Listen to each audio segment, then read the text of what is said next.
Well, there should be a few more crews officially coming, but we don't know. Dale should be here. Okay, we are live. Welcome to lesson 4, the final lesson of this course. Today's lesson is going to be go in 2 directions. The first chunk of the lesson is going to be, I think, more Talmudic in its back and forth. It may be a little hard to follow at some points. Depending on the time, we'll see how much time we'll actually spend on it. And then at the end, it'll get a little more practical and perhaps even a little more relevant.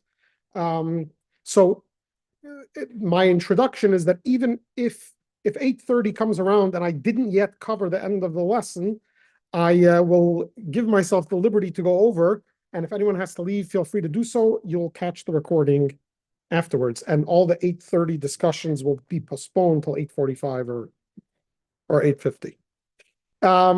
Okay, so today we will begin with a case study about the use of unclaimed bodies for medical training. By raise of hand, did anyone actually read this case study before? Okay, a few people did. So just in short, there's a lot of money that goes into governments taking care of bodies that they come across that unfortunately no one claims the bodies, either because the family is too poor to deal with the body or because they can't find the next of kin. And in most places, the body is buried. Sometimes today it'll be cremated. But at one point, the suggestion came up that bodies are a commodity for research, for medical schools, etc. So if instead of the government spending thousands of dollars to bury or cremate a body that is sort of left in their possession, they will donate it to the medical institutions. And it's a win-win, so to speak. There's also some worries against it, and we'll soon. Well, how about let's get into some of the arguments now. And the question is, should unclaimed bodies be allowed for use for anatomical dissection? So there's for and against. I am going to. You know what? How about anyone want to suggest? Let's start with 4 arguments. 4. Is anyone for if there's a body that's unclaimed, so we don't know where to put this body, we can't store it forever, and the government has to do something with the body? What would be a reason for allowing this body to be used as a cadaver to be donated to a medical institution? Educational, okay. Research. Question that comes up in my mind: making distinction between Jewish corpses or not Jewish. Well, no, I'm not talking about from a Jewish perspective. Right now, we're not talking from a Jewish perspective. Yeah. Yeah. It's so important. If the body has not been done your due diligence, which is incredibly important, you absolutely have to make sure that there's no sense for due diligence, that you're searching out a family. They're absolutely, it's the best for society, and you're not you're hurting literally nobody. There's no family member. There's no friends. There's no loved ones to consider, because there aren't any. The against that. So 1 second before we get to the against. So, oh, you only see 4. Okay. So I'm going to take what everyone said and divide it into 2, which is a positive and a negative. First of all, unclaimed bodies are a burden on the public purse, right? So demanding that the government pay for burial, or it's something the government, there are certain things the government has to do. So we're not saying the government shouldn't do it, but if we can alleviate that burden, why not? And at the same time, you are benefiting society. Yeah.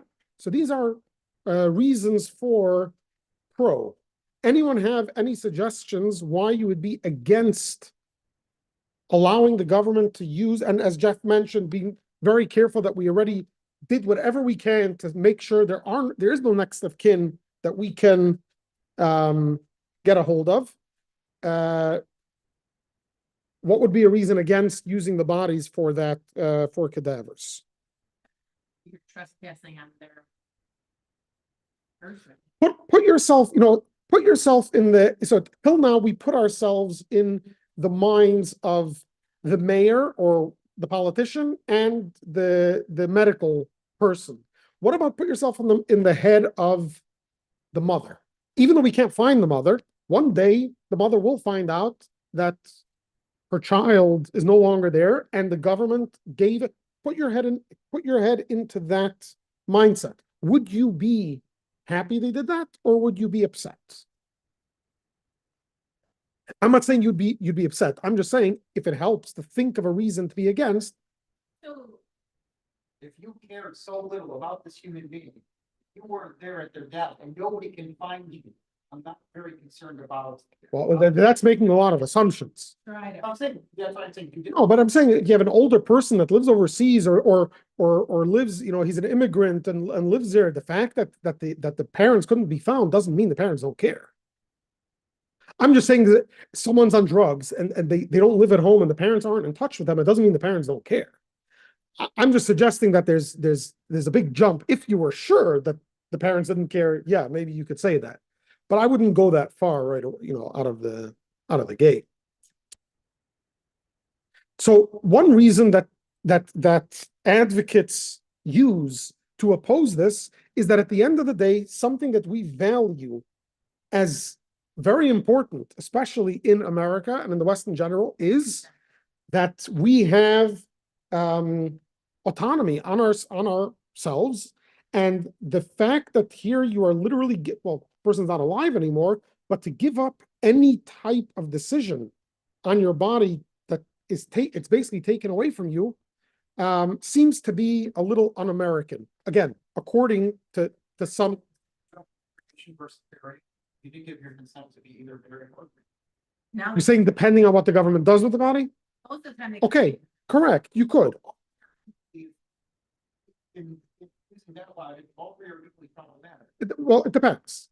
It depends because there are societal norms that you can say you live in a society that buries its dead or cremates its dead. So it can be expected that that's what would happen unless you have something written, which is why we have a halachic will. We make a will so people know what we want. But assuming you don't have it, there are societal norms, and a person expects that whatever is normal in society will happen. At this point, it's not normal in society for a body to be donated without the person's consent for research. Again, without the person's consent. You also say that if they didn't make a will, or if they didn't, then They didn't care. for themselves. That's possible. And by the way, technically, in the theoretical world, you're right. But we have to deal with something. The government has to do something. Saying it would be a third. That would be a third norm.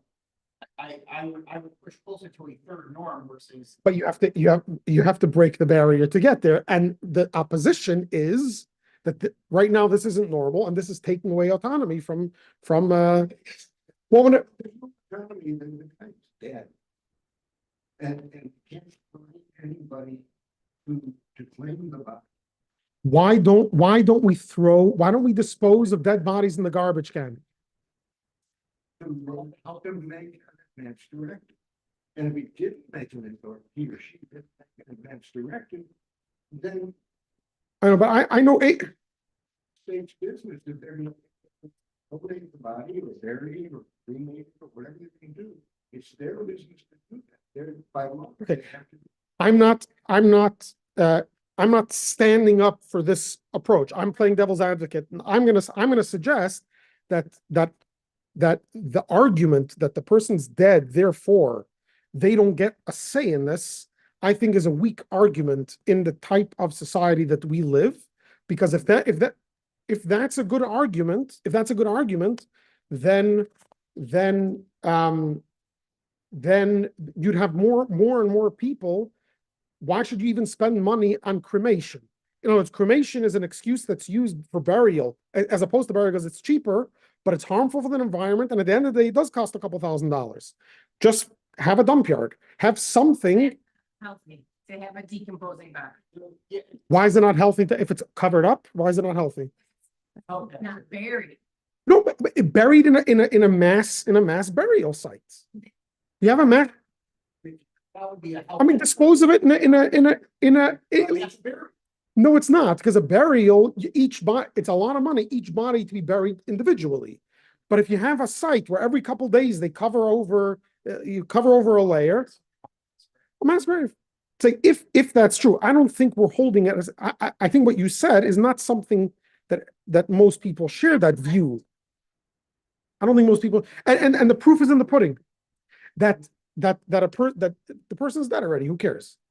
Well, it's not even a question of who cares. What if you got in a terrible accident in the car blew up and it's on fire and you're burnt to a crisp and you can't be identified. Yeah. They can't figure out who.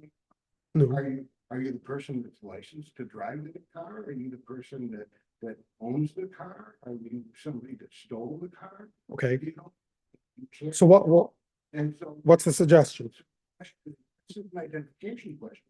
Okay, but no, we're not. But that's, I mean, that's what Jeff is talking about as well, there's a due diligence that the state has to do. Okay. And go ahead and they will do it. Because it's. Yeah, but that's not the conversation we're having now. We're having a conversation now. Is it okay? Should it be okay for the government to take an unclaimed body and donate it? That doesn't fit into this conversation specifically? It should be okay. Okay, I heard that. I'm asking for arguments against it. I understand your opinion. That you can have that opinion. I'm asking, there's other people in the class. I'm asking for other people if there's arguments for it. Yes, Earl. No. My thought is that we give respect and honor to the dead, as shown in. And we have a tomb for the unknown soldier. And we have you're speaking about, different, like in the Talmud about the body that's halfway between two cities that we have to take care of it, and we have to give it respect because God has given us this body to house the soul that we've been given, and we have to give it some respect. Okay, so you're coming from more of a religious perspective, which is obviously something we're going to delve into. Right now, I'm just talking about from a societal perspective. I have one more reason against it, and that is that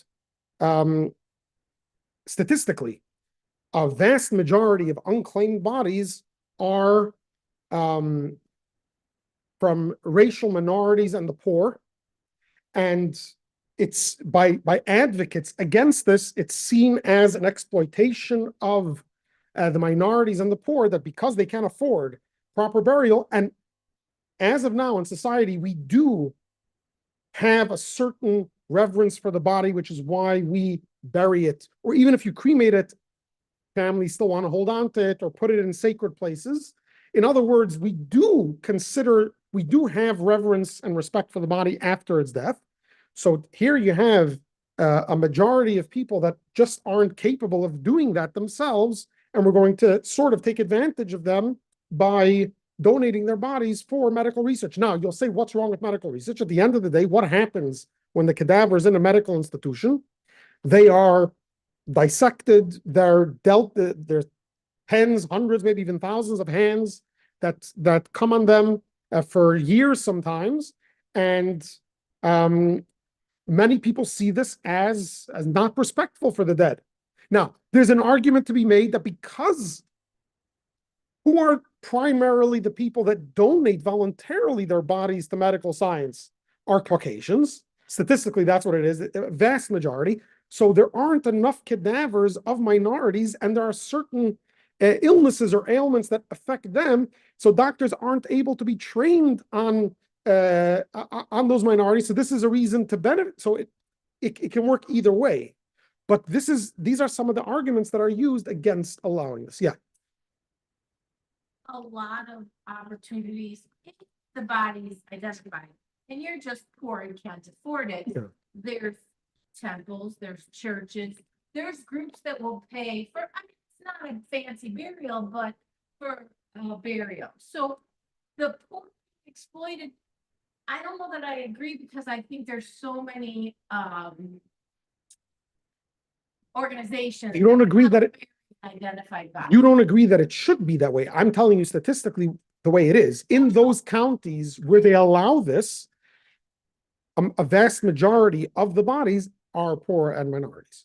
But are they poor and unclaimed, or are they poor? So Also, there's unclaimed, okay, because there's a lot, I mean. due diligence. Yeah, if the family is contacted and the family can't afford to bury, and the family says because of now there we'll see later, in some states they actually state for religious exemptions or other things. If that family says we don't believe that our loved one would want to be donated, the government would have to bury or cremate, etc.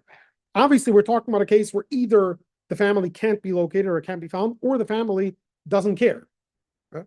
So obviously that might make a difference. If the family says we don't care, but the question is, does the family care about the the person enough to know that this is what the person would want? I still think if you want something specific, you should have a will.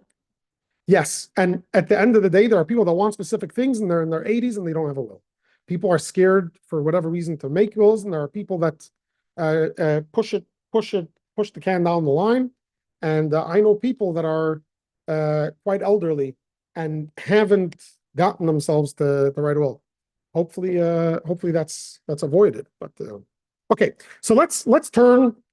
This was society. Let's turn to Judaism, because this is why you're here. Let's turn to the Talmud.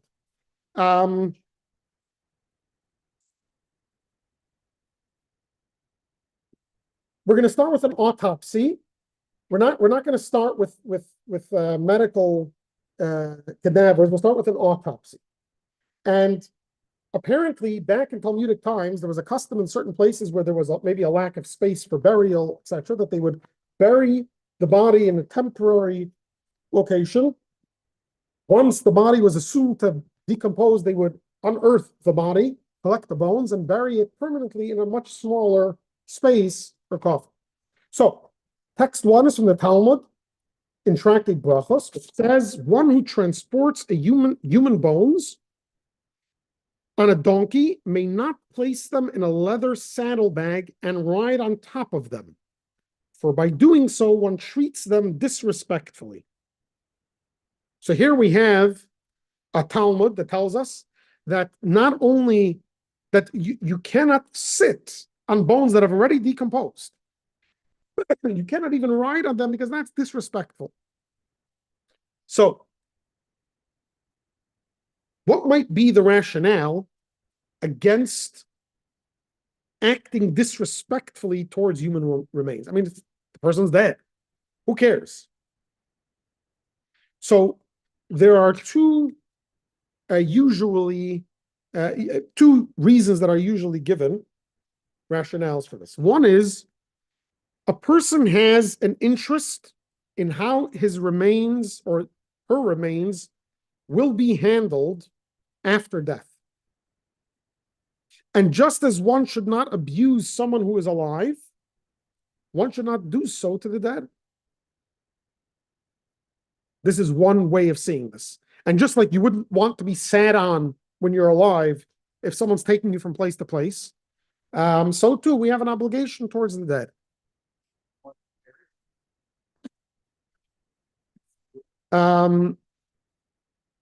Another way of viewing it is that a corpse is a sacred entity. We'll soon get into where we see this in the Torah, but that a corpse is the body, even without the soul, is holy, is sacred, and Okay, now, however you understand it, whether it's because a person has an interest in how they're handled or because the corpse is sacred, the Talmud is telling us that desecrating the corpse is forbidden after death. Even if you're not dissecting it, even just to sit on the body is a desecration of the corpse. However, can there be an exemption? Is there an exemption to this? Yeah. Is there a case in which it would be allowed to, quote unquote, desecrate the corpse? So let's look at text 2. This is a responsa from, well, this rabbi lived, he died in 1871. So in the middle of the 19th century. He writes like this: I was consulted regarding the case of a patient who was ill with a unique disease. The doctors treated him, but to no avail. He died of his illness. Another patient suffered from the same illness, and the doctors sought to dissect the body of the deceased person to understand the disease and possibly find a cure for the patient who was still alive. Sounds like a noble cause. Under such circumstances, is it permissible to desecrate the dead? Okay, I want to just spend 2 minutes here and speak about something that I hope has become apparent over the last couple of weeks, and that is responsa. We mentioned it briefly in the course Booksmart. However, one of the most fascinating elements of a Jewish library are the literally tens of thousands of books of responsa, in which rabbis we have responsa starting from the 7th, 8th century, and it's going on till today. When a rabbi is asked the question, they don't just respond with a yes or no. There's a detailed discussion as to how he got to his answer. What's the significance in that? Because then if the person goes and shows the response to a different rabbi, the other rabbi may have a valid disagreement. However, if the response would just be, yes, you can do this, you wouldn't know if you disagree or not, because you wouldn't know what considerations the first rabbi took into what information the first rabbi dealt with.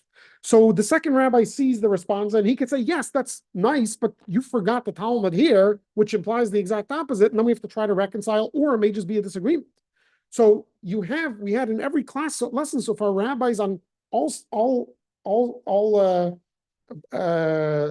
sides of the spectrum, in any question that comes up, that have legitimate sources to back their claims. And the way we clarify these things is by the responsa that bring all the different sources into play and show us what we're dealing with. And sometimes you have to have broad shoulders to decide one over the other. Sometimes you can't decide one over the other, and then you have to take it case by case. So the question that's presented to this rabbi assumes that cutting into a corpse is forbidden because of desecration.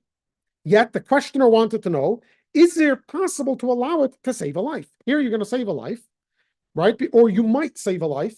And we know might save a life is just the same as saving a life.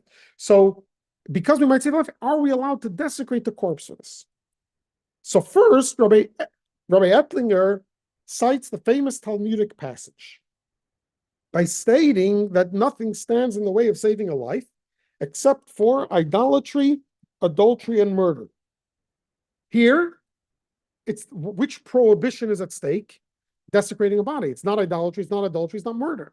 So you should be allowed to desecrate the body to save a life. However, he argues this isn't the case. Where? So text 3 says like this. Now this text, which is from the Torah, the Torah is the precursor of the Code of Jewish Law. The Torah writes something and it's going to be analyzed by two different people in two different opposite ways, or almost opposite ways. So he writes like this in text 3. Nothing stands in the way of saving a life. Nevertheless, if people are in mortal danger and must steal from their fellows in order to save their lives, an example would be if the town is flooding and you're going to die, and then you see your neighbor's boat and he left town already, can you get into that boat and steal the boat to save your life? Oh, so he says, it is forbidden for them to do so, to steal the boat without intention to repay. In other words, if I say, oh, I have a good boat, I'll sail now to Europe and I'll have a boat. Can't do that, even to save your life. However, if you intend to repay, then it's okay to steal in order to save a life.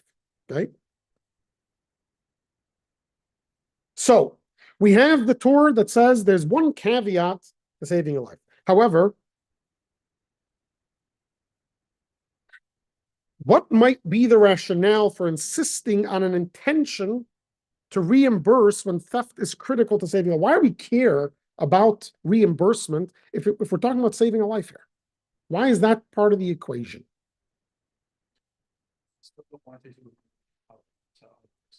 Yeah, but even to save a life? But you can pay it back or put it back, right?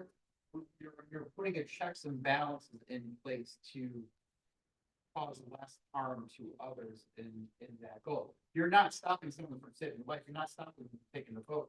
You're just saying, hey, look, once the emergency's over, bring back the vote. You have to make restitution.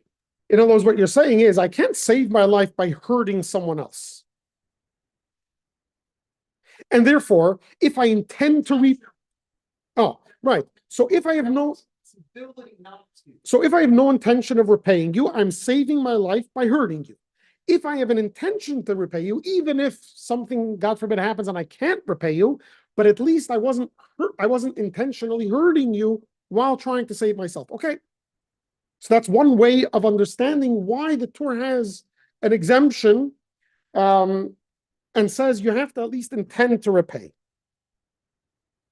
Another reason that's given is that when a person has to violate a law, you have to be a minimalist. You know what a minimalist is?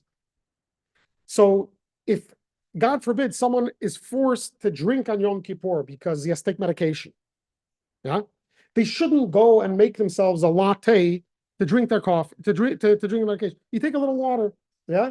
If you have to eat something, you don't have to make yourself a steak sandwich. You take a little piece of bread, something. Be a minimalist, because the same thing as Shabbos, yeah. You have to violate Shabbos to save someone's life. It doesn't mean that you have to go out of your way and go look for the Lamborghini to go to the hospital. Just take the first car that comes. If the Lamborghini is the first one there, you take it. But you don't start backing up all the other cars out to get the Lamborghini out, right? So if I can intend to repay the person and I don't, I'm not being a minimalist. I'm taking advantage of the situation, so to speak. So, as we will see, Rabbi Ettlinger adopts the first view that you can't save a person's life by hurting someone else. And this is going to directly tie into autopsy. However, most authorities, as we will see later, adopt the second view. And we'll see what the difference is going to be. So Rabbi Ettlinger, so how does he use this Torah to prove his case? He's talking about an autopsy. What does stealing a boat to save a life have to do with an autopsy? So he says like this: where do we know that a person can violate any mitzvah to save a life from? Where do we know that from? It's not because it makes sense. The Torah tells us, because otherwise, yeah, God says you're not allowed to do this, you're not allowed to do it. Who cares about life? Yeah.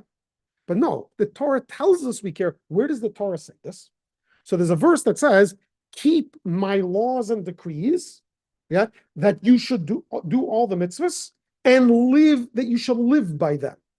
In other words, you do a mitzvah to live, but if doing the mitzvah is going to kill you, that's not the reason to do the mitzvah. God says you do all my mitzvahs to live, except for the 3 cardinal sins of idolatry, adultery, and murder. Any other mitzvah we do to preserve life. But if it's going to take the life, then the mitzvah wasn't given under those circumstances. Yeah.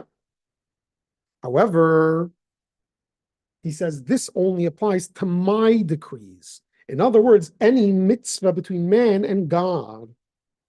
So if I put on tefillin and someone and I'm in public and someone it's in Nazi Germany and because of that someone's going to kill me, I'm not allowed to do it. Yeah.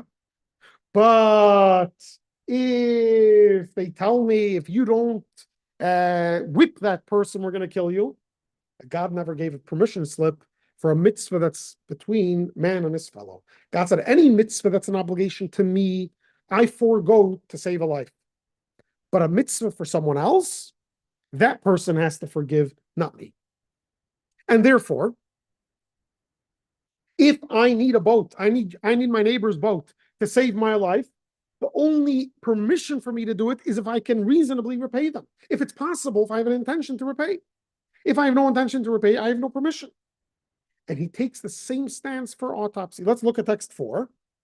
It is stated explicitly, in other words, he's continuing from text 3, from the Torah. He's saying it's stated explicitly that it is forbidden to steal to save a life if one has no intention to repay. In the present case, it is impossible to repay because the person's not alive anymore. Yeah? It is impossible to repay, in as much as one cannot compensate the deceased for having been desecrated. It is forbidden to save a life through the desecration of the deceased. So usually, if you steal to save your life, you can repay. Here is a scenario in which there's no possible way of repaying. The person isn't alive anymore. You can never repay them. 1 minute. And therefore, there is no way to allow the desecration of the deceased unless there's consent. Now, you can't ask the dead person, but there would have to be consent before the person died. So, Rabbi Ettlinger would say that if you're going into a test, a drug test, you're testing a trial, testing a drug, then the company should make the patient sign that they're willing to have an autopsy so that it can help the rest of the study. Or this person has this illness, right? This person was dying because of his illness. That was the question that was presented. And now we have an option to have an autopsy to save another person's life. The person should have been asked before they died, would you be willing to allow an autopsy so that we can possibly help someone else? Rabbi Ettlinger would say, if the person consents, no problem. Because the problem is, again, that a person has an expectation to be dealt respectfully with after he dies, and we have no permission to violate someone else, even for the preservation of life. Only God gave us permission to violate the commandments to him, but not to anyone else. And unless you ask the other person, once they die, there's no way of asking them, and therefore there's no possibility, even to save a life, to allow an autopsy if there's no consent.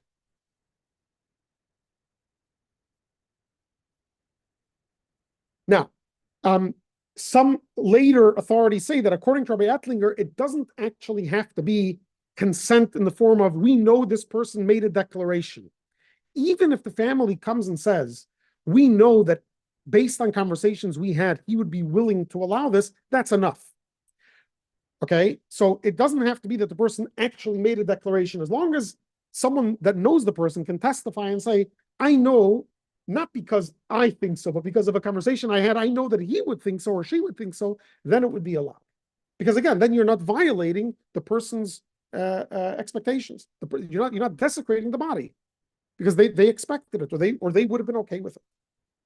How do we know this? How do we know this? The Talmud says that if a woman dies and she's pregnant, you're allowed to open the body to take out the baby. Why? Desecrating the body. Because the assumption is the mother would want that to happen. Unless we know for sure that this mother was so self-centered that she said she wouldn't want, the assumption is a mother would want that done. And that's the permission. So in other words, it seems like from the Talmud, the problem here is desecrating the body. And really, if it wouldn't be a baby inside, there would be no permission to do it. The only reason there's permission to do it is because we know it's so obvious. It's as if the mother made a statement, she'd be okay with it. The same thing, for example, would be if a person is the victim of a murder. He would say that the victim of a murder, we can safely assume they would be okay with an autopsy if it would help catch the killer. Yeah. The average person would be okay with that if it helps catch the killer. So because this is an assumption that's so obvious, you don't even need the person to make the declaration. Because the assumption is, I would be willing for my body to be desecrated in order to catch the killer. Okay, so ordinarily, there's a table here on 127, but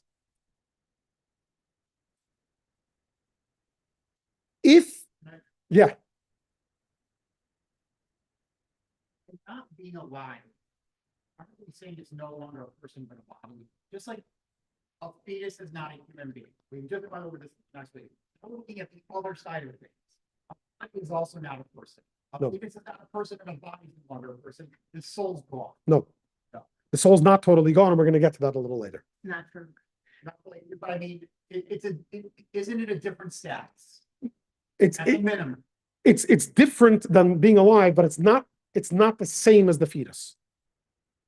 The fetus hasn't yet come in. Here, it just hasn't entirely left yet. It's very different. But you're right in your general assumption of the process that but it's not the same.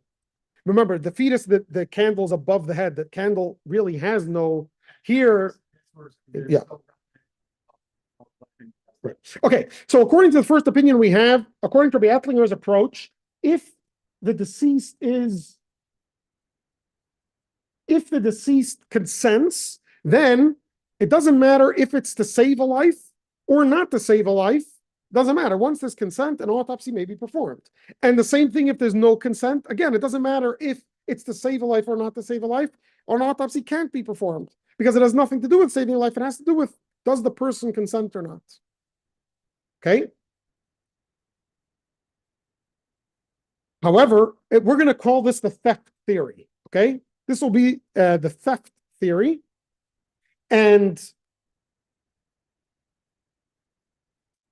however, there's another theory. And this is what we will consider the majority theory today.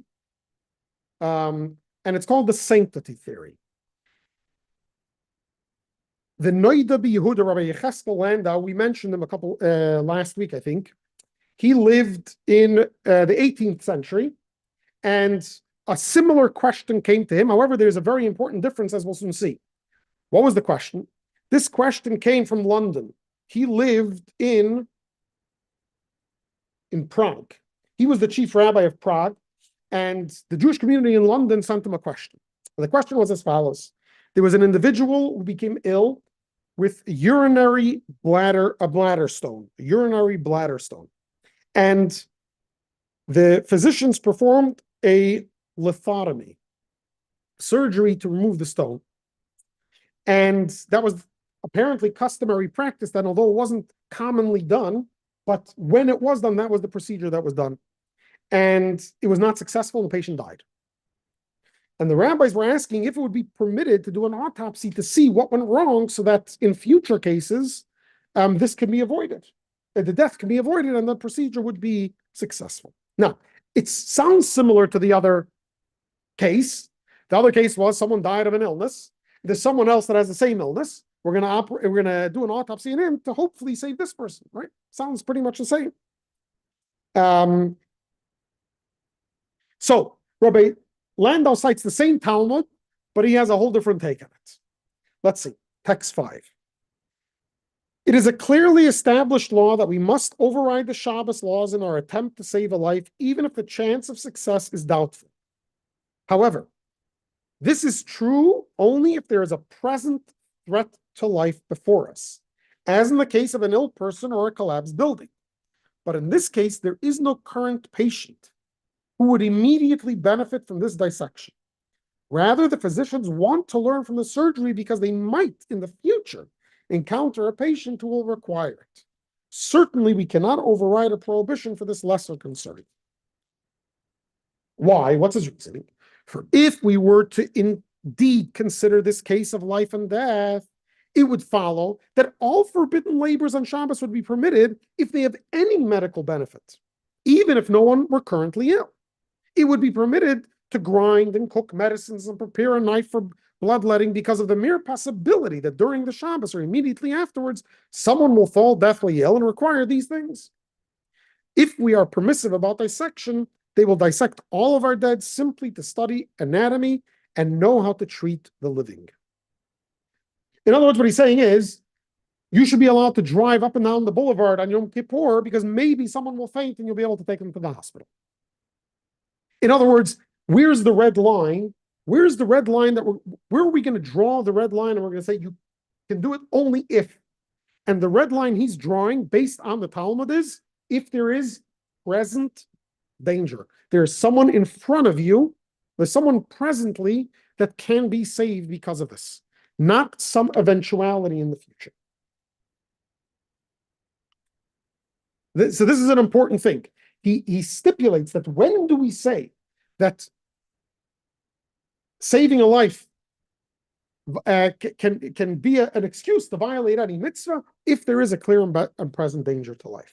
So what would be a difference between these two opinions, Rabbi Landau and Rabbi Ettlinger?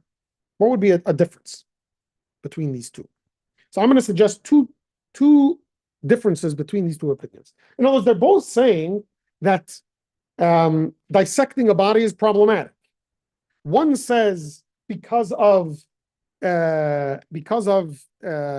respect to the body, because of consent, and one says because if there's a clear and present danger.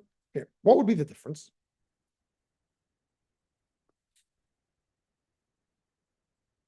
According to Rabbi Landau, a person has no right to consent to an autopsy if there's no clear and present danger. Because according to him, it has nothing to do with consent. It has to do with the sanctity of the body. Me or you cannot decide we forego the sanctity of our body. We don't have that. We can't make that choice.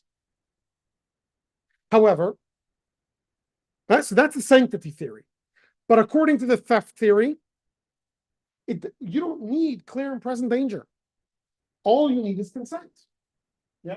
So this is a very relevant distinction between these two opinions. So what's the problem? What's the reason for the prohibition against desecrating a body?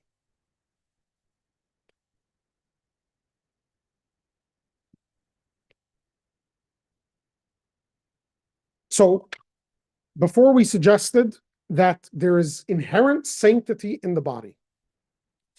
Where do we know this from?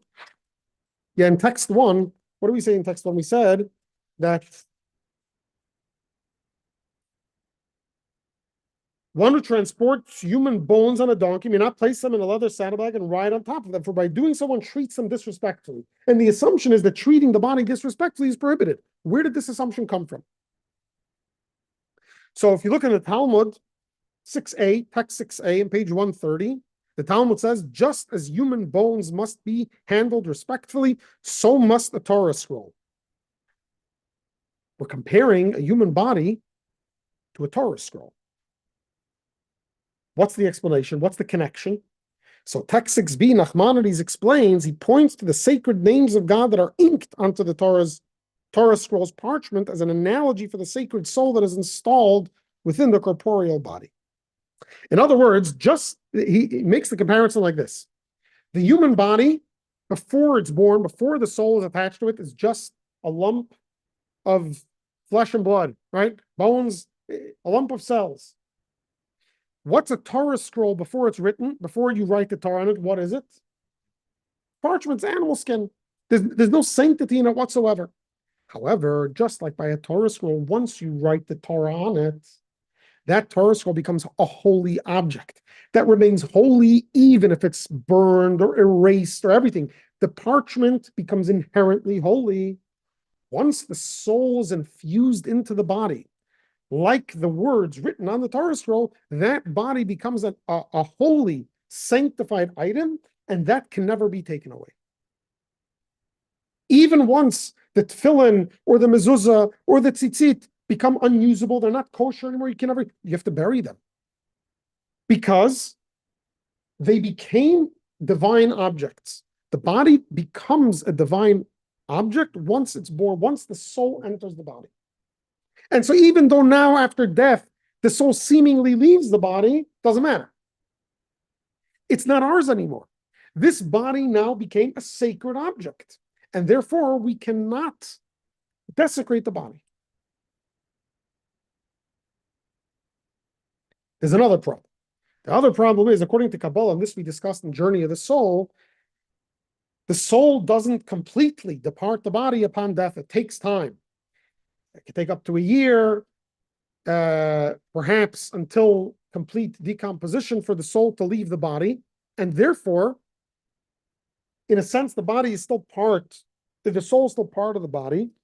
And the Rebbe wrote in a few letters to people that this is something that should be taken into consideration when people are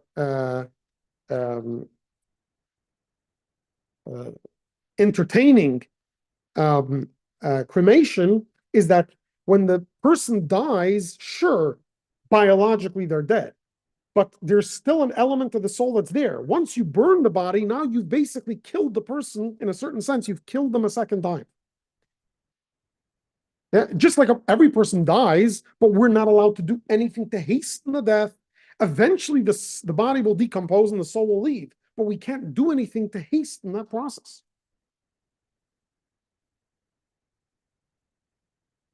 And this goes even further.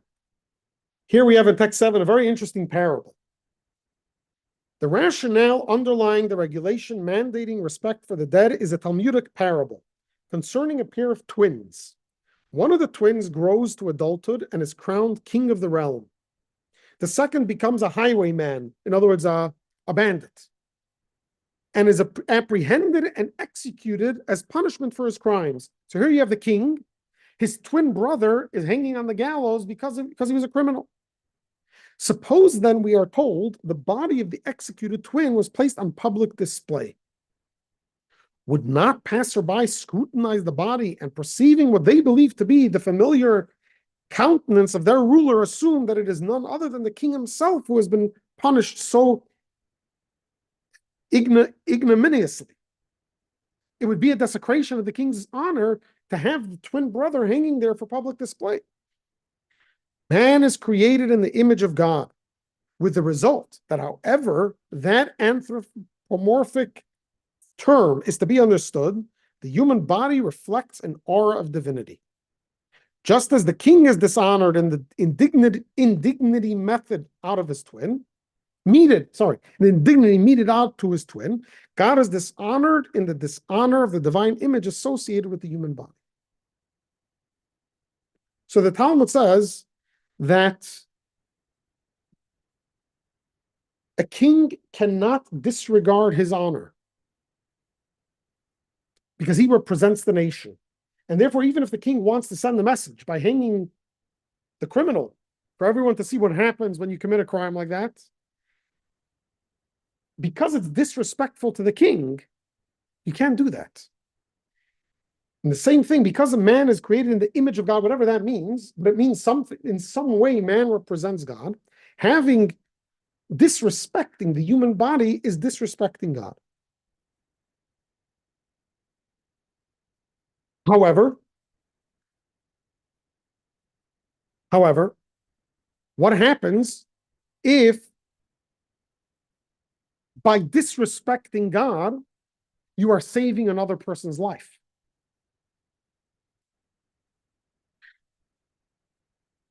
The Torah says you do whatever you need to save another person's life. Well, according to some, it's only against God. According to some, it doesn't matter. But according to God, everyone agrees that a mitzvah that goes, in other words, hanging a body, which is a desecration of the body, desecration of God's name. Yeah, there's no question that you would be allowed to desecrate God's name in order to save another person. So even according to this strict opinion that says that there's a problem with desecrating the body because it's desecrating God's name, if it comes to life-saving measures, it doesn't matter. Any prohibition is suspended, and therefore you'd be allowed to perform an autopsy because you're saving someone else's life. However, according to the opinion that holds of the theft theory, it doesn't matter if someone else's life is in danger. It's not because you're desecrating God's name, because you're desecrating the person's name, and that person never gave you permission. Understand? So we have two opposing opinions here. One, and this is taking us to two different conclusions. They both allow autopsies under certain circumstances, but almost not the same circumstances, unless there's consent.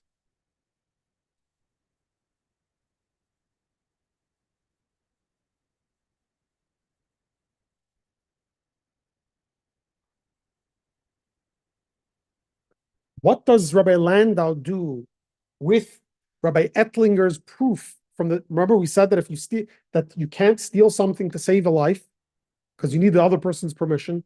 What does he do with this, with the consent premise?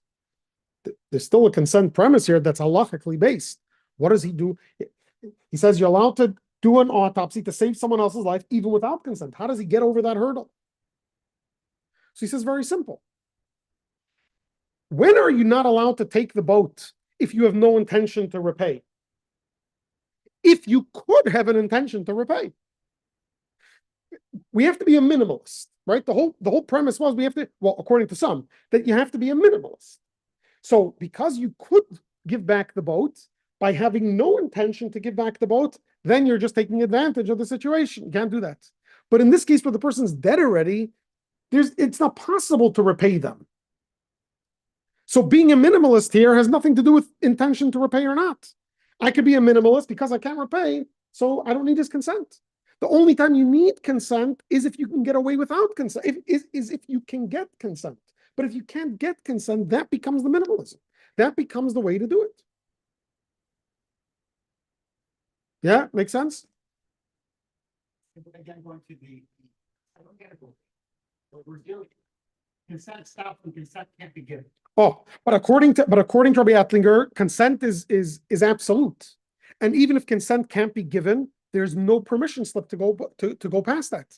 Again, because he doesn't agree with this premise. He doesn't agree that the reason is minimalism.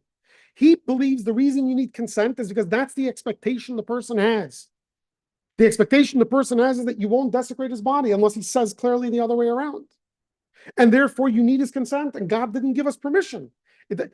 It doesn't matter how much sense it makes to us. We have no permission to steal from others unless God gives us permission. And here, God clearly, according to him, didn't give us permission to do this. God only gave us permission to violate mitzvahs directed to him, not to violate mitzvahs directed to someone else. And because God didn't give us permission to do that, life here, life there, doesn't matter. Just like you have to give up your life not to kill someone else and not to bow down to an idol or not to have certain illicit sexual relations. You have to be willing to die for that. You have to be willing to die not to violate someone else's body. Are you allowed to on the Sabbath? We know we're allowed to break the Sabbath to save a life, right? Yeah. Are we allowed to break the Sabbath if we're 100% certain that it's only it's a dead body? No, just wait till after Shabbos. Different category. Huh? Doesn't have the same relevance. There's no need to desecrate the Shabbos now. Yeah. By the way, if you don't know, it says to uncover the rubble, and then once you see, right. So it says, and that's the proof that most authorities who today follow the opinion that death is not when the brain stops or when the heart stops. How do they know this? Because it says in this specific case of uncovering the rubble on Shabbos that when you get to his nostrils, if you see he's not breathing, then you leave and you don't continue uncovering it. Yeah.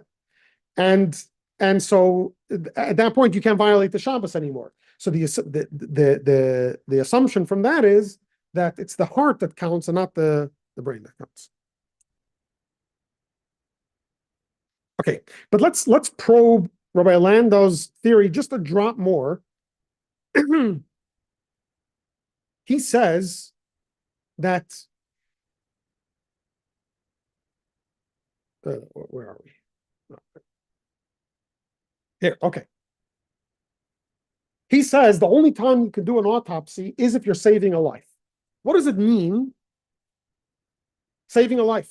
In other words, how present does the danger have to be in order to say this is saving a life? Does the person have to be in front of you? Let's say there's a person in Australia, but we're in 2024 and you can zoom and you could save the person's life in Australia.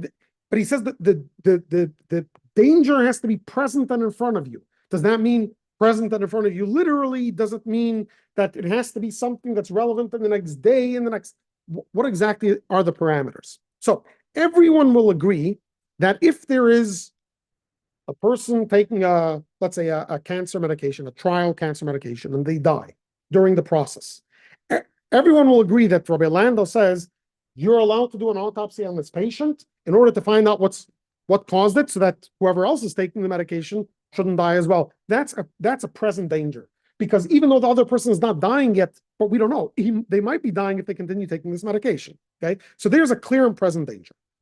There was a convention in Philadelphia in 1976 of a fraternity or something from a war veterans, some type of a group of war veterans, and there was a breakout of pneumonia amongst the veterans, and some of them started dying. Okay, now right away they started doing autopsies to see what's causing this, to save the other people that are there. Okay, so that would also clearly be allowed. Now, whenever I say during the class you're allowed, you have to consult with a rabbi.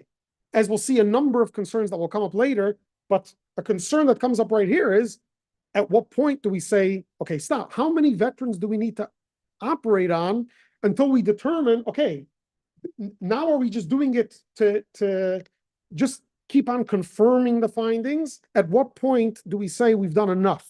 So there are a lot of nuances that can come up, but if this is considered a clear and present danger, even though, again, there's no one sitting and dying right now, we don't know, but because this person died of pneumonia and they were in the same room eating the same food, that's a clear and present danger. What about, by the way, the Rebbe also uses this to suggest that you can do an autopsy to prove someone's innocence. It was not to catch the killer, but to prove someone's innocence, because according to Judaism, the concept of prison is basically death. Judaism sees death as preferable to prison. Spending your life in prison is worse than death. So if the person is going to be convicted of murder and put into prison or killed, saving his life, it might be helpful. So an autopsy there's a clear and present danger. Yeah, so you'd be allowed to do an autopsy in that case. What about the following scenario?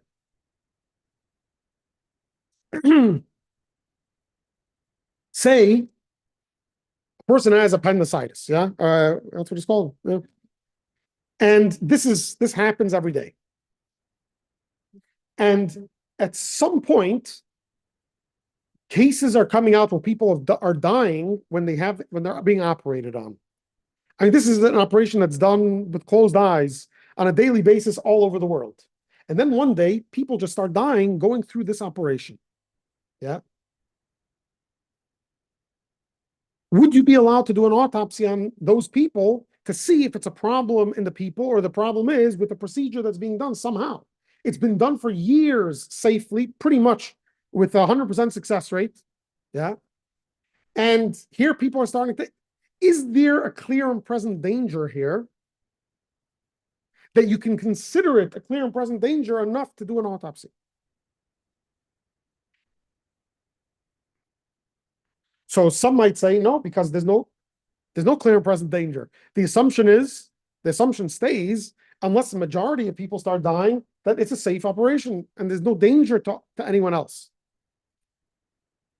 However, obviously this isn't the case, and we're not going to read text 8, you can read it later, but because this is such a common occurrence, because this is such a common operation, and because this is something that it's not a far-fetched thing, maybe someone will have this illness, but this is something that hundreds, maybe thousands of people deal with on a regular basis, this is considered something that's clear and present, even if there isn't someone in this specific hospital that's dealing with this specific case right now. But because it's so frequent and it happens so often, it's considered a clear and present danger. Yeah?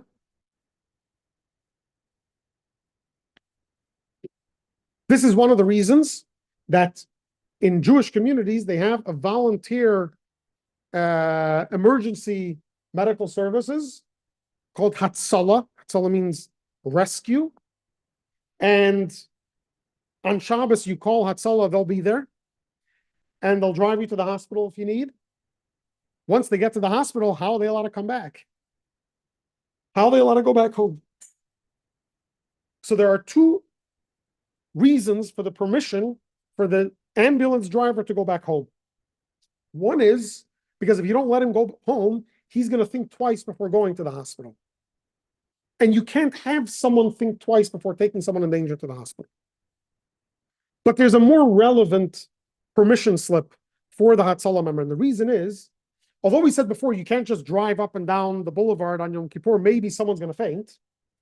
When you're living in a Jewish community and you take someone to the hospital Friday night, the likelihood that you're going to need the ambulance again on Shabbos is very high.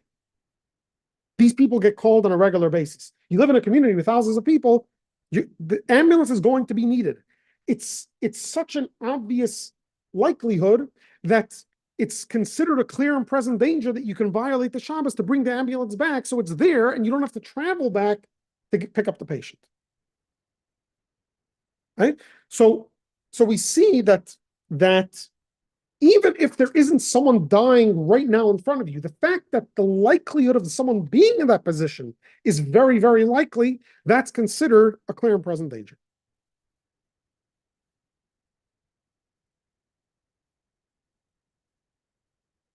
So,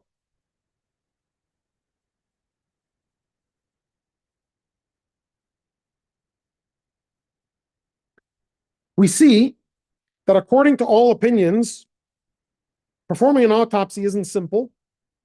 According to some, you need consent. According to most, there needs to be a present danger to life in order to allow it. However, there are certain procedures done after death that might be permitted according to many or even according to all.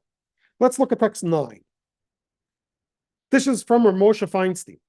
In my opinion, it would not constitute a violation of nivul, which is desecration, if physicians will not cut open the limbs, neck, or torso, but only seek to perform a needle biopsy in order to obtain fluid for diagnostic analysis and evaluation. It is not a form of desecration and is permissible because it is very common to do such procedures on the living.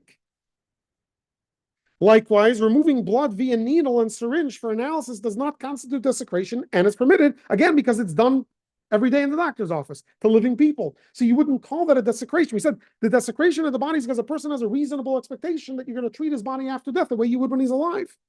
But if you let the doctor take out blood any day when you're alive, then there's no problem with doing it after death. Now, although I have not found this stated explicitly in earlier sources, it seems clear to me that this is true. However, we need to qualify that because today, doctors will cut open any part to do any type of surgery. So technically, a full autopsy could be done on a living person if, people, they'll do surgery, not a full autopsy, obviously, but people will be cut open in very sort of ways that 100 years ago you would call disrespectful, or 150 years ago you would deem disrespectful, would be done today. And the distinction has to be made that we're not talking about any procedure. We're talking about any procedure that's done on a regular basis in the doctor's office, not under dire circumstances on an operating table in an emergency room. Talking about things that are done, a biopsy's done, taking blood is done. It can be done standing up in a pharmacy. You're not going to go into a public place to have an open heart surgery, but if it wasn't dangerous. But you would go into a pharmacy to have to take some blood, right? So that's not considered a disrespectful thing. Open heart surgery is disrespectful. That's why it's done. It's done in the hospital because that's the only way it's safe, or the only way it could potentially be safe. But you would never do it in an open environment, even if it was safe. Yeah. Whereas taking blood, you would.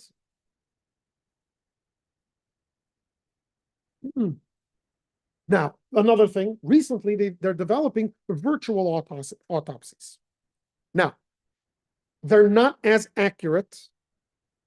They're more accurate, I think, for children, but adults, the virtual autopsies aren't very accurate, but they are getting better and better. Okay. And I think based on what we've spoken today, the Jewish community should promote further work and development in this field of virtual autopsy, because you can avoid the problem of desecration of the body by a virtual autopsy and still get all the benefits. And the assumption is we can get to that place where it becomes more and more accurate, and it will become less and less relevant to a need an actual autopsy. Now, it's very important, I mentioned before, that all of this has to be done in consultation with a rabbi, because even if an autopsy is allowed, there are a lot of Jewish laws that would have to be followed during the autopsy. So, for example, I assume no one has been a part of the Chevra Kadisha, burial society. I did have the honor to partake in a burial society. So I've been at taharas where they've prepared bodies for burial. And there are a number of cardinal rules in the room where the tahara is done. There's no eating or drinking. There's no idle talk. In other words, talk that isn't directly relevant to what's being done. It's usually quiet. The body is covered as much as possible, specifically the private parts. They're only uncovered when it's being washed. Otherwise, it's covered during the entire process. And we try not to turn our backs towards the deceased. Even when leaving the room, you would walk out backwards, not to turn your back towards the body, and the body would never be left alone. So if people had to leave, there would always be someone that remains in the room with the corpse. So there are many many of these more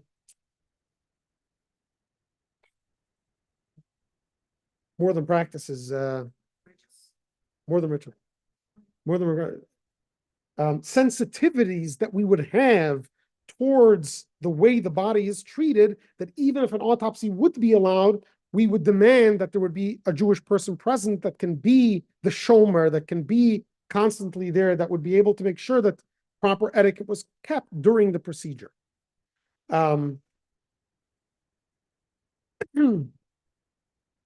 Okay, so we've seen that certain post-mortem procedures would not be considered a desecration of the body.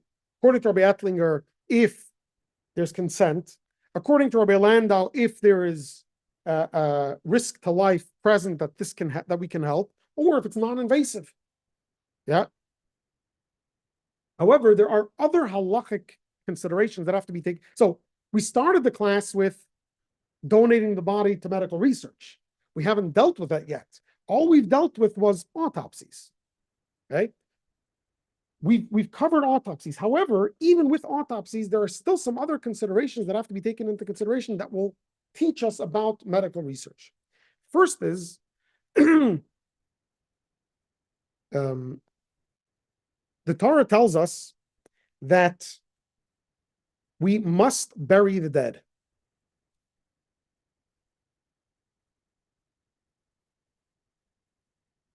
And this is not only because leaving the corpse open would be a disgrace to the person or to God, because the person is in God's image, or it would threaten health, as was mentioned before. Because if that was the only concern, then you'd be able to bury someone in a crypt. You'd be able to do a sea burial. However, we know according to Judaism that's not allowed. Burial is to be buried in the ground. So why does the Torah say that a person must be buried? The Torah tells us Abraham, right? He spent a tremendous amount of money to bury Sarah. God buried Moses. The Torah speaks about people going out of their way to bury people. What's the reason? So the Torah explicitly commands us to bury our dead, and you'll be surprised as to what this verse is talking about. Look in text 11, page 137. This is from Maimonides. If the deceased had instructed that they not be buried after their death, we do not obey. Maimonides is talking about the fact that we go out of our way to do whatever the deceased asked to be done. However, there's one thing the deceased can ask and we will not listen, and that is not to be buried. Why not? Why do we not listen to the deceased? If it's so important to listen to their last will and testament, why would we not listen to this? Because we are commanded to bury our dead. As the verse states, you shall bury them on that same day. And because God told us we must bury the dead, so a person can't come and say, I don't want to. God commanded us to bury the dead. You can't say, I don't want to. Where does it say this verse? You have to bury the person on the same day? Deuteronomy, but regarding what scenario? Anyone else? So this is talking about someone who was killed by the court because they murdered someone. So the court punishes them to death. They're killed and they're hung so that people see what happens. But they have to be taken down and buried before sunset. They have to be buried on the same day. Here you have someone that committed a capital offense, and yet God wants them buried on the same day. Okay? They tell a story of a rabbi that came to shul and he sees a dead mule in the parking lot. So what does he call? He calls the police. The police ask him if it looks like there's foul play. He says, no. He says, call the animals, humane, whatever, animal rescue. So he called animal rescue. They say, he tells him it's a dead mule. He says, dead mule, call the sanitation department, not us. So he calls the sanitation department. Sanitation department says, we can only come if we have permission from the mayor. So he calls the mayor. The mayor starts yelling and screaming at him. What are you calling me about a dead mule? Aren't you a rabbi? Don't you deal with burying the dead? So the rabbi says, yeah, I do, but I usually look for the next of kin before I do the burial.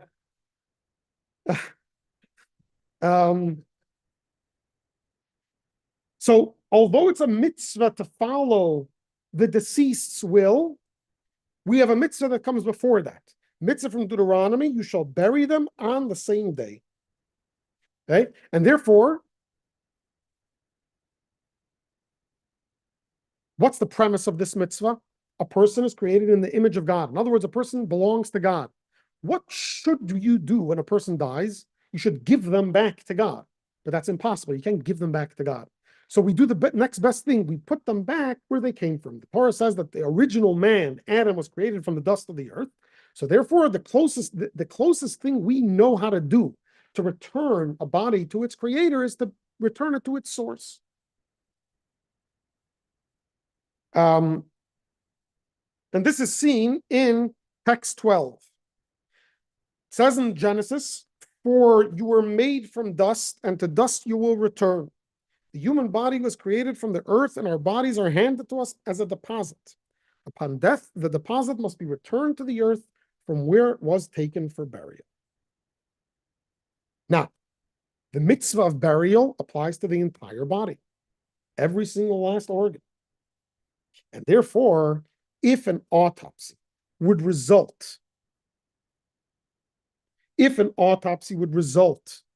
in not burying the body, then even if the desecration aspect isn't there because someone else's life might be saved, or because the person consented, you can't consent to not be buried, right? You can consent to have your body desecrated according to that opinion, because that's the problem with autopsy. But you can't consent to not be buried. That's what Maimonides said. Even if the father says, I don't want to be buried, we don't listen to his wishes. So therefore, it would be halachically problematic to do an autopsy if we know that the entire body wouldn't be buried after the autopsy. So if they're going to take parts of the person and they're going to preserve it, perhaps later to get some evidence from it or something else, that would be a problem. That would be a problem you wouldn't be able to overcome.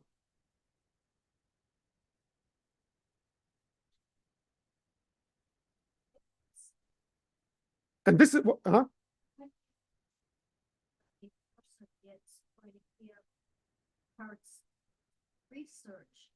oh, this is part of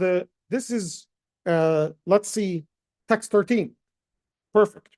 Even those opinions that tend to be more lenient regarding the question of desecrating the dead would agree that there's no permission to provide bodies to the medical schools in Poland.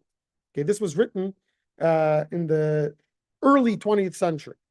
We have done an investigation into the protocols of the prosecutorium. This is the rooms that were used in the medical schools to dissect the bodies, and have learned that many of the limbs of bodies donated to these medical schools are never buried. Some are scalded, some are stored in containers, and some are branded with numerals.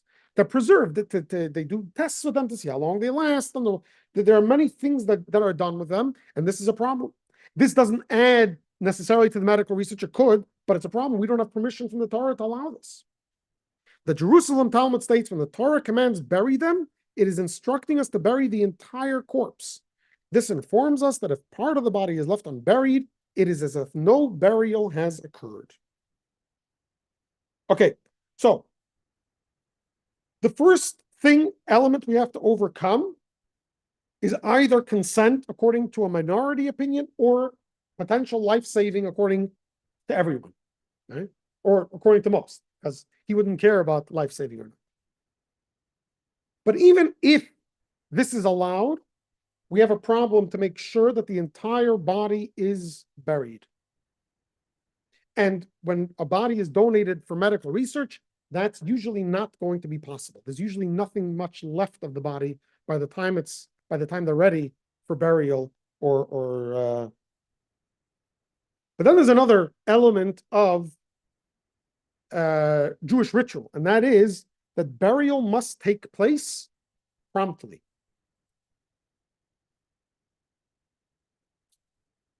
We said before that a person has to be buried when? On the same day. Yeah. And we have another text from the Medrash here, text 14, that says, the dust returns to the earth as it was at the start of creation, and the spirit returns to God who gave it. In other words, when does the soul find resting and go back to God? When the dust returns to the earth. In other words, after burial. So when does the spirit return to God who gave it? When the dust returns to the earth as it was. In other words, the longer you wait for burial, the longer it takes for the person to rest. You know, the kid who was at the beach and he saw a dead seagull. He runs over to his father and says, what happened to the bird? So the father tries to cheer up the kid. He says, the bird went up to heaven. So the kid says, so why did God throw it back? But when does the soul return to God? After it's buried.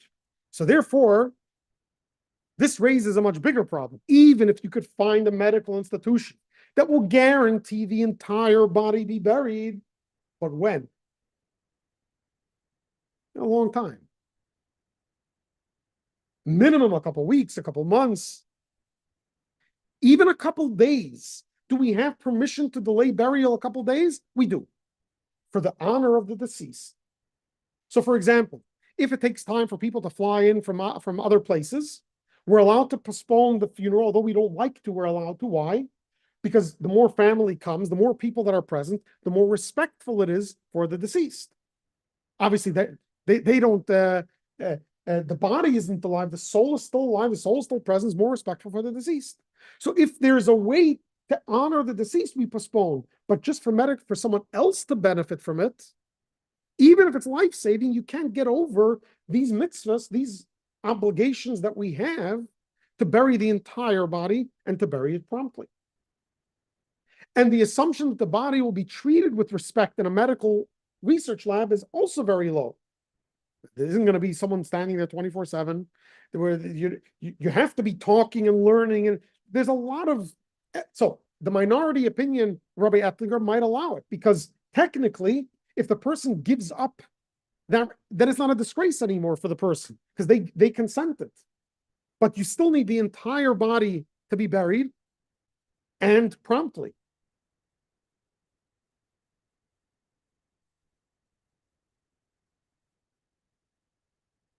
So, what's the obvious question that's going to come up? What's the obvious question that's a result of this whole conversation? Huh? How do any doctors learn to become doctors? How do Jewish doctors become become doctors? How does anyone become doctors?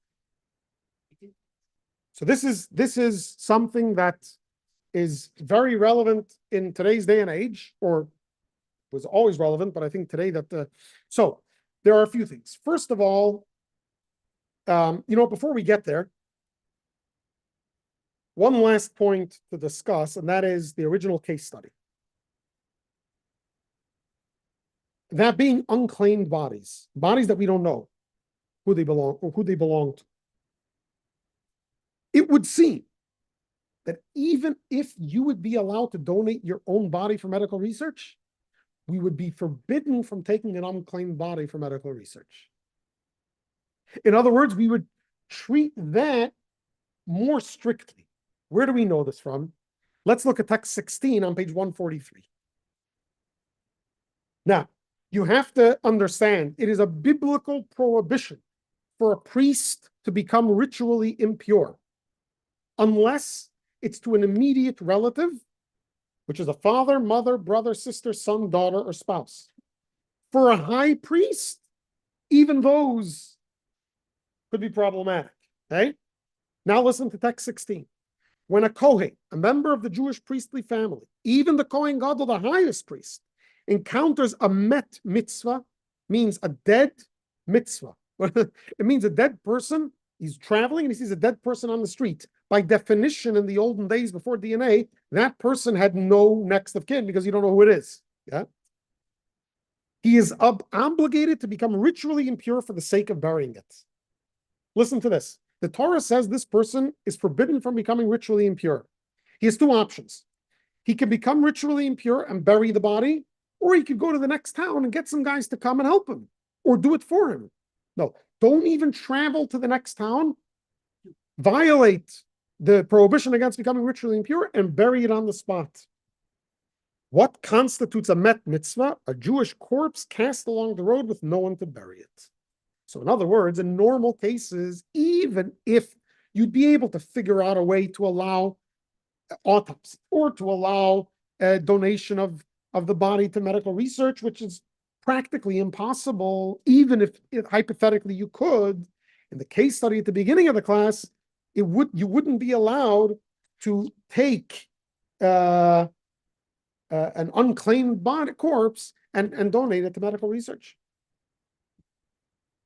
The British statesman William Gladstone is quoted as saying, "Show me the manner in which a nation cares for its dead, and I will measure with mathematical exactness the tender mercy of its people, their respect for the law of the land, and their loyalty to high ideals."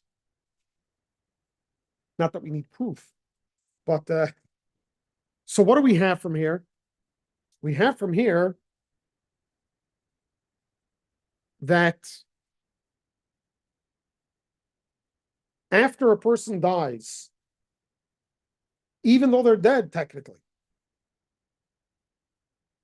the sacredness and the divinity that made them into a godly image, into a godly entity, doesn't depart. And therefore, we must treat the body with respect and dignity, and only for the purpose of saving a life would you be allowed to desecrate that body in any way, shape, or form, unless it's something minimally invasive that's normally done to living people.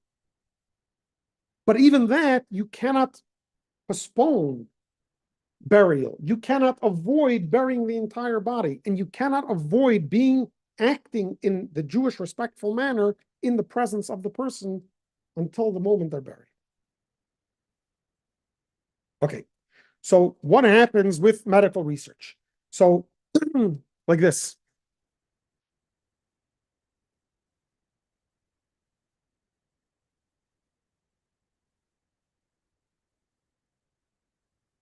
The first thing is,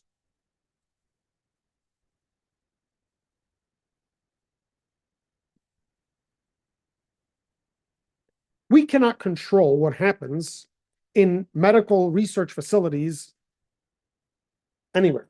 right? We can't come in and say the Torah doesn't allow this. You can't do it.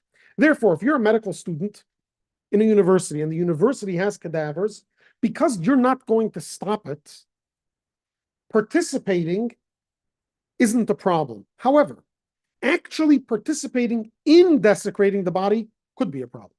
So if you decide to go to medical school and you have to deal with cadavers, be in touch with the rabbi as to how close you can get and what the proper etiquette you would have to perform while in the room.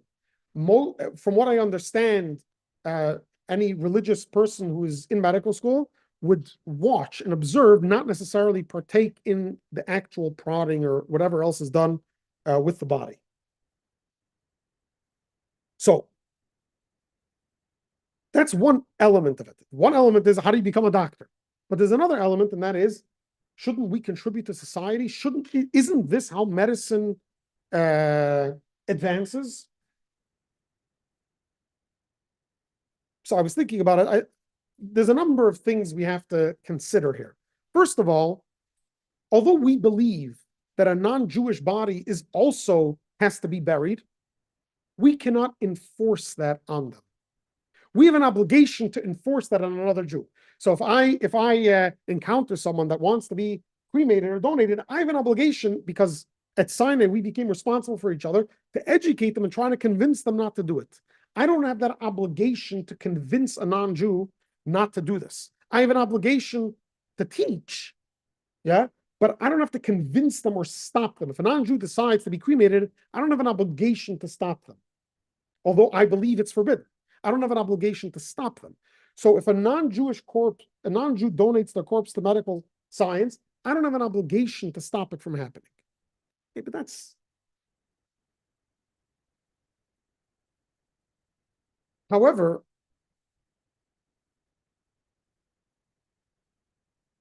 if the medical field was sensitive to Judaism, there are ways to use the body for medical science according to some opinions, but you'd have to bury the whole body right away. In other words, the fact that the university isn't willing to take a body and give it back intact, completely, 2 days later, isn't a good enough reason to force a Jew to be laying there for months on end.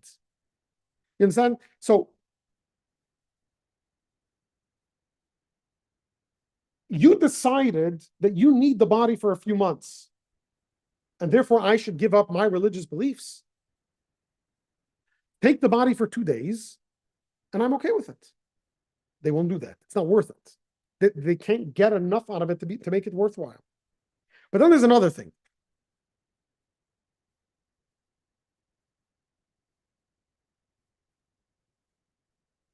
Organ donation, which can be done while a person is alive or dead, depending on which organs. Are you allowed to be paid for organ donations? Are you allowed to sell your organs? Are you allowed to pay legally? Are you allowed to pay? You're not allowed to. Why not? Huh? No. Legally. Why are you not? I want to go and donate my kidney for $10,000. Why can't I do that?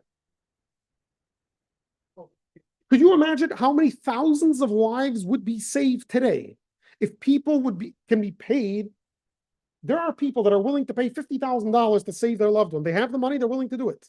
Could you imagine how many people will be saved and how many poor people will be fed if we'd be allowed to pay for organ donation? And yet, we don't allow it. Why not? I think for the person like not to sell their own organ, right? Yeah. They could actually pass away, right? No. There are donations you can give that although potentially could be dangerous, people do it all the time. A kidney, part of the liver, there are donations people give all the time but you're not allowed to pay. It can't be a transactional thing. It has to be a donation. You should give it to save someone's life. Right. You should just give it. Of course you should, but most people wouldn't. But if there was a monetary incentive, many more people would. So you could literally save thousands of lives by allowing people to pay for organ donations. And yet we don't allow it as a society. Why not? It's morally, there's- Oh, in other words, there are certain standards that we have, certain moral or ethical question marks that we believe are question marks that we will not cross even to save lives. So you may not value the sanctity of the body after death, but as a Jew, I value the sanctity of my body after death. And therefore, you can't come and say that you should be forced to do this, or because this is, no, there are things, you wouldn't do anything to save a life, right? You wouldn't allow someone to pay $10,000 to save their loved one. Why not? Because there are certain principles, certain ethical principles that we have as a society that we don't bend. And at the end of the day, there are enough non-Jewish people that are giving of their bodies, donating their bodies to medical research, that using the argument, it's not fair, or that's not a good enough argument, just like it's not a good enough argument to force someone to donate their organs to save a life, or even to allow it to be paid to donate an organ. Forget about forcing someone. You should be forced to donate your kidney if you're a match. You can't. You can't even be compensated for it. Now, there are medical schools today that are getting rid of cadavers. They're coming up with technologies that they can. There's a medical school in England that has been around for over 20 years. They've never used a practice that never used a cadaver. There's other life-size, realistic dummies and things, and today with computers that they can teach a generation of doctors without using a cadaver. So if we would just adopt this approach, it's a little hard to say. In other words, the reason why we haven't yet developed this is because there was no need to. Enough bodies were being donated that you didn't need to develop this technology. But the more and more people are becoming sensitive to these things, the more it's being. So if again, it's hard to say it's hard to use the argument medical research. If no one would donate their bodies, we would figure out other ways to do it. We're not looking for other ways because people are donating. The minute there's a slowdown, we're figuring out virtual autopsies and other ways of doing these things because people are becoming sensitive to it. Are we reaching the conclusion that you're just not supposed to be able to do an autopsy on Jews, except for there's a photo or something, they don't practice the answers enough? Correct. The family wants it because Because what? quirky death or something. What does quirky death mean? Said about the surgery, the gallstone surgery, or the piece-of surgery. What would be, who would benefit? What would be the benefit of finding out? If the doctor did something wrong, or if there was something wrong with the person. So So you're saying if there was a murder, well, the family wanted, malpractice, but that malpractice is could be potentially murder. the family could request it. If this doctor was if this doctor was negligent, then you could potentially be saving lives. Of course, what's that? That's not different than someone who was drunk driving. Now, if the doctor was doing a procedure and something happened, that wouldn't necessarily help anyone or anyone present. That wouldn't necessarily help a present danger. Then it might not be allowed. But again, autopsy is a lot easier because you can do it in a timely fashion. You could bury the entire body. You could, in certain states, no, in certain states, with enough Jewish advocacy groups, they will push to the autopsies to be done as soon as possible. Otherwise, they won't allow the autopsy. And the government has an invested interest in doing the autopsy. They'll do it. They'll push it to the front of the line. And if the government cared enough, you'd hire more people to do it.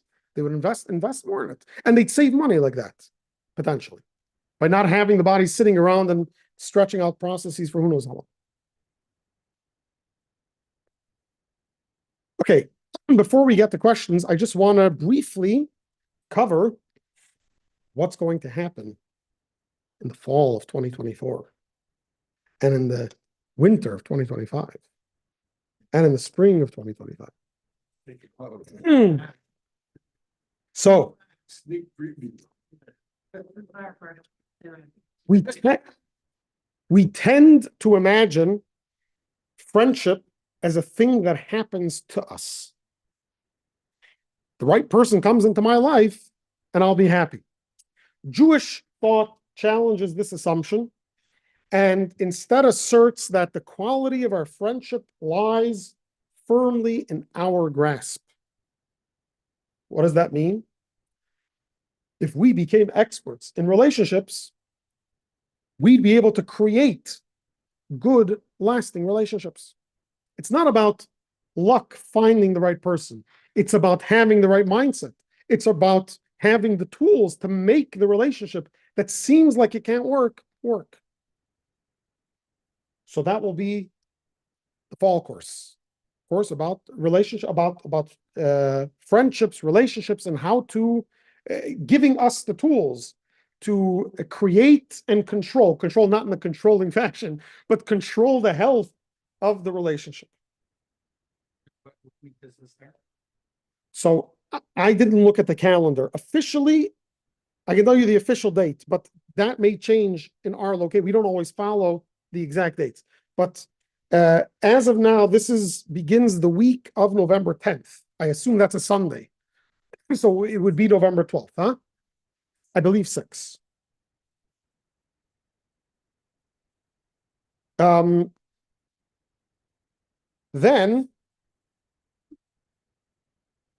for centuries, we have sustained ourselves through bitter exiles by studying, discussing, and understanding the Talmud. And so we're going to have what, as of now, is a 6-week course on the Talmud, on its history, what it is, how it was composed, what explains its enormous significance to the Jewish people, and we will actually study different Talmudic passages to give us an insight into how the Talmud works and how to study a passage in Talmud. Now, I have less information on how this course is going to be developed because it's that far out, and I don't know that they developed the course yet, but this will be the subject matter of the course. And in the spring of 2025, we will, in over Jewish history, there are certain like statements we know. We've been persecuted, we've contributed to society, but who contributed? Under what guises? The doctors, the bankers, the rabbis, the philosophers, what places? So we're going to look at individual people, individual places, individual time frames that stand out in our history as being major contributing factors both to Judaism, to the Jewish people, and to the world at large.